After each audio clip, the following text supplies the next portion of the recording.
नांदेड शहराच्या हिंगोली गेट परिसरात सोमवारी मध्यरात्री एक थरारक घटना घडली, जेव्हा पानपटवार सुपर मार्केटमध्ये भीषण आग लागली। या आगीत किराणा, भुसार आणि खाद्यतेलाचा मोठा साठा जळून खाक झाला असून कोट्यवधी रुपयांचे नुकसान झाले आहे।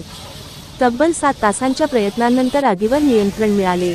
22 अग्निशमन बंबांचा वापर करत अग्निशमन दलाने आग आटोक्यात आणली। दुकानात ठेवलेले 12 गॅस सिलेंडर वेळेवर बाहेर काढल्यामुळे मोठा स्फोट आणि जीवितहानी टळली। दुकानातील एसीचा कंप्रेसर फुटल्याने आग अधिक भडकली।